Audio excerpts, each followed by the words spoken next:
हमारे इस नए चैनल से जुड़ने के लिए YouTube पर लिम्रा एजेंसी लखनऊ सब्सक्राइब करें।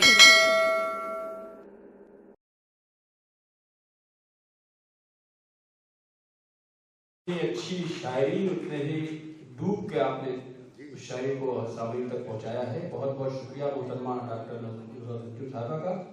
मुशायरे का माहौल खूबसूरत से खूबसूरत तर होता जा रहा है और यकीनन ये अपनी आखिरी मंजिल तक पहुंचते पहुंचते यादगार शब्द में तब्दील हो जाएगा। हमारे सामने सामयिक में जितने मुख्तलिफ लोग बैठे हैं उसमें वाकई दिल चाहता है कि मैं सबके लिए सलाम हकीकत पेश करूँ, लेकिन सिर्फ वक्त बचाना मकसूद है, वरना मैं ऐसा कोई चेहरा नहीं है, ऐसी कोई शख्सियत नहीं है जिससे मैं वाकिफ ना हूँ।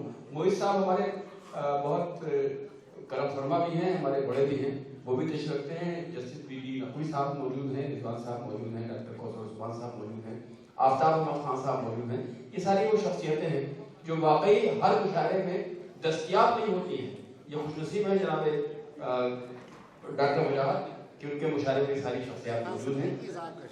सारे सर और राष्ट्रपति साहब तो हमारे दरमियान मौजूद हैं ही, तो उनका शुक्रिया भी और उनका इस्तकबाल भी।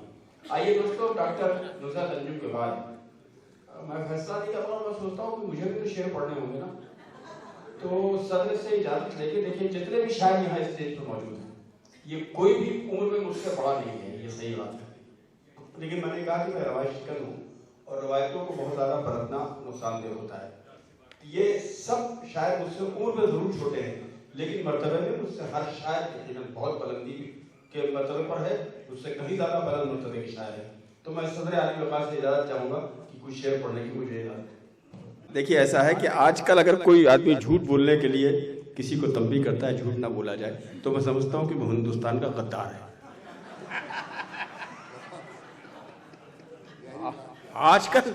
आजकल भी और झूठ की मुखालफत कमाल कर दिया था आपने, कैसे हो सकता है? तो मैं 2-3 शेर, ज़्यादा वक्त नहीं लूँगा, नज़्म भी पढ़ना है। और देखिए, रोमांटिक नज़्म ना सुनिएगा। उसकी वजह यह है कि मैंने पिछले 1.5 साल से बालों को डाई करना बंद कर दिया है, तो अब मेरी बीवी भी मुझे एहसास दिलाती है कि तुम्हें शर्म आनी चाहिए, इस तरह की शायरी ना पढ़ा करो, तो मैं उसका लिहाज रखता हूँ। तो अब आप जाहिर सी बात है कि आप वही नज़्म सुनना चाहेंगे जो आपके वालिद साहब भी सुनना चाहते हैं।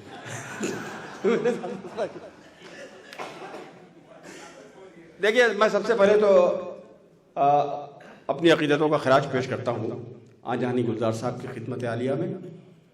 पिछले साल कोविड ने जितने नुकसानात पहुँचाए हैं उसमें डॉक्टर गुलजार दहलवी साहब की शख्सियत भी थी, जो कोविड का शिकार होने के बाद लोग समझते थे कि ठीक हो गए हैं, लेकिन उसी में वो हमसे रुखसत हो गए। बड़ी मुशफ़िक़, बड़ी मोहब्बत करने वाली शख्सियत थी।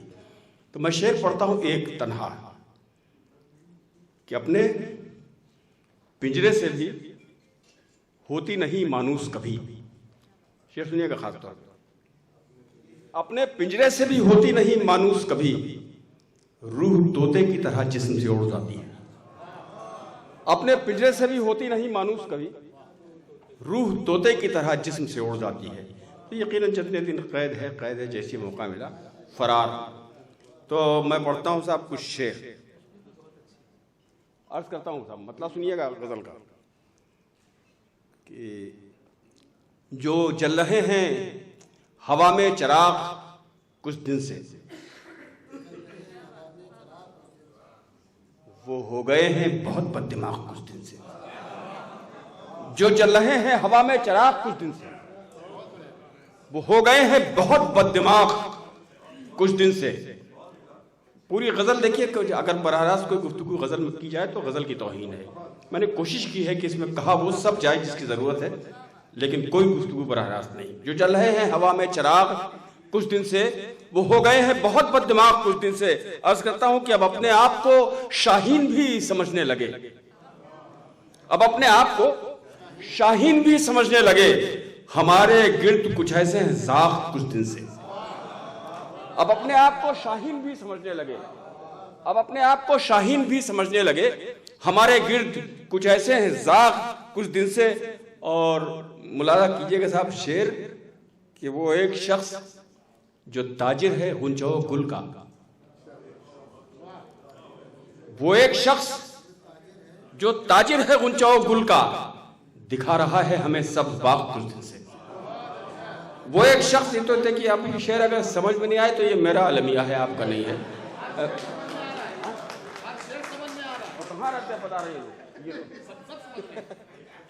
عرض کرتا ہوں کہ وہ ایک شخص جو تاجر ہے غنچہ و گل کا، دکھا رہا ہے ہمیں سبز باغ کچھ دن سے، جو جل رہے ہیں ہوا میں چراغ کچھ دن سے، وہ ہو گئے ہیں بہت بد دماغ کچھ دن سے.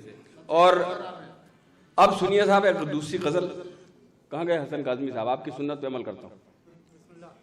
عرض کرتا ہوں صاحب، خاص طور پر اپنے شاعر دوستوں کی نظر کرتا ہوں، چرن سنگھ بشر صاحب، کہ ہم نے دیواروں در کے کاندھوں پر کاٹ دی عمر چھت بنانے میں. سنیے کا مطلب، ہم نے دیواروں در کے کاندھوں پر کاٹ دی عمر چھت بنانے میں، زندگی خرچ کرنی پڑتی ہے شخص کو شخصیت بنانے میں. ہم نے دیواروں در کے کاندھوں پر کاٹ دی عمر چھت بنانے میں، زندگی خرچ کرنی پڑتی ہے شخص کو شخصیت بنانے میں. اور ایک شعر اپنے بہت ہی پیارے دوست چرن سنگھ بشر کے حوالے سے پڑھتا ہوں شعر، کہ زندگی خرچ کرنی پڑتی ہے شخص کو شخصیت بنانے میں. عرض کرتا ہوں کہ شوقیہ دوستوں کے ساتھ آ کر اس نے 2 دن شراب کیا پی لی. شوقیہ دوستوں کے ساتھ آ کر اس نے 2 دن شراب کیا پی لی. اس کے سب دوست ہو گئے مصروف شوق کو اس کی لت بنانے میں. اس کے احباب ہو گئے مصروف شوق کو اس کی لت بنانے میں. اور راحت اندوری کی ایک آخری غزل تھی جو انہوں نے کہی تھی، اس میں ایک شعر کہا تھا راحت صاحب نے. وہ کہتے ہیں کہ کیا ہے، خاموشی اوڑھ کے سوئی ہیں مسجدیں ساری، کسی کی موت کا اعلان بھی نہیں ہوتا، اور خدا نے کاش ہمیں بھی بلا لیا ہوتا تو ہم پہ موت، وبا نے کاش ہمیں بھی بلا لیا ہوتا تو ہم پہ موت کا احسان بھی نہیں ہوتا. ایک ورچوئل نشست میں انہوں نے یہ شعر پڑھے تھے، مجھے کبھی کبھی یاد آتے ہیں. تو راحت صاحب کا ایک شعر پڑھ کے میں اپنا شعر پڑھتا ہوں. وہ کہتے ہیں کہ مزہ چکھا کے ہی مانا ہوں میں بھی دنیا کو. یہ راحت صاحب کا شعر ہے کہ مزہ چکھا کے ہی مانا ہوں میں بھی دنیا کو، سمجھ رہی تھی کہ ایسے ہی چھوڑ دوں گا اسے. یہ راحت صاحب بڑے شاعر کا شعر. مجھ جیسے حقیر فقیر نے ایک شعر کہا، مضمون یہی ہو گیا، جب انہوں نے شعر کہا تو مجھے راحت صاحب کا شعر یاد آیا. عرض کرتا ہوں کہ ہم نے دیوار اتر کے کاندھوں پر کاٹتی عمر چھت بنانے میں، زندگی خرچ کرنی پڑتی ہے شخص کو شخصیت بنانے میں. شعر سنو یار، کہ جانتے تھے کہ بے وفا ہے تو ایک دن ساتھ چھوڑ جائے گی. جانتے تھے کہ بے وفا ہے تو ایک دن ساتھ چھوڑ جائے گی، ہم نے بھی کچھ کسر نہیں چھوڑی زندگی تیری گد بنانے میں. جانتے تھے کہ بے وفا ہے تو، جانتے تھے کہ بے وفا ہے تو ایک دن ساتھ چھوڑ جائے گی. ادب، جانتے تھے کہ بے وفا ہے تو ایک دن ساتھ چھوڑ جائے گی، ہم نے بھی کچھ کسر نہیں چھوڑی زندگی تیری گد بنانے میں. اور آخری 2 شعر پڑھ کے اپنی جگہ لیتا ہوں، اگلے شاعر سے گزارش کرتا ہوں. سنیے گا صاحب، مطلع سنیں خاص طور پہ آپ لوگ.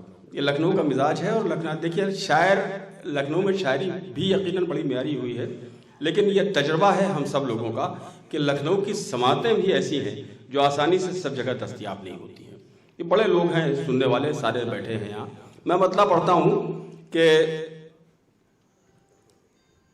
تیر غم کو میرا سینہ تو نہیں مل سکتا. سنے گا مطلب، تیر غم کو میرا سینہ تو نہیں مل سکتا، ہر مہاجر کو مدینہ تو نہیں مل سکتا. تیر غم کو میرا سینہ تو نہیں مل سکتا، تیر غم کو میرا سینہ تو نہیں مل سکتا، ہر مہاجر کو مدینہ تو نہیں مل سکتا، ہر مہاجر کو مدینہ تو نہیں مل سکتا. اور کیوں ہر ایک شخص سے کرتے ہو کرم کی امید، کیوں ہر ایک شخص سے کرتے ہو کرم کی امید، ہر حویلی میں دفینہ تو نہیں مل سکتا، ہر حویلی میں دفینہ تو نہیں مل سکتا. اور لاکھ تالابوں کو پی جائے مگر سورج کو، لاکھ تالابوں کو پی جائے مگر سورج کو میرے ماتھے کا پسینہ تو نہیں مل سکتا. लाख तालाबों को पी जाए मगर सूरज को मेरे माथे का पसीना तो नहीं मिल सकता, हर मुहाजिर को मदीना तो नहीं मिल सकता। और अब नाकाबिले बर्दाश्त तो नहीं होगी आपके लिए, तो एक मतलब और एक शेर और पढ़ देता हूँ, एक मतलब एक शेर से और पढ़ता हूँ। अर्ज करता हूँ कि जो हो गया है खसारा हुआ न समझा जाए, जो हो गया है खसारा हुआ न समझा जाए, हमें मुहाज पे हारा हुआ न समझा जाए। जो हो गया है खसारा हुआ न समझा जाए, हमें मुहाज पे हारा हुआ न समझा जाए। और अभी तो उसने दिया ही नहीं वफा का सबूत, अभी से उसको हमारा हुआ न समझा जाए। अभी तो उसने दिया ही नहीं वफा का सबूत, अभी से उसको हमारा हुआ न समझा जाए। और ये महफिलें जो सस्ती हैं, शायर इधर होते हैं, सामाइन इधर होते हैं, एक मंजर बनता है तो ये मंजर आपके जहनों में महफूज रह जाता है। मैं आखिरी शेर पढ़ता हूँ कि ये वक्त आपकी यादों में हो गया महफूज। वसीम भाई, ये वक्त आपकी यादों में हो गया महफूज, ये वक्त सिर्फ गुजारा हुआ न समझा जाए। ये वक्त आपकी यादों में हो गया महफूज, ये वक्त सिर्फ गुजारा हुआ न समझा जाए। जो हो गया है खसारा हुआ न समझा जाए, हमें मुहाज पे हारा हुआ न समझा जाए। आइए दोस्तों, ज़हमतें कम दूंगा, शायरी ज़्यादा सुनवाऊंगा।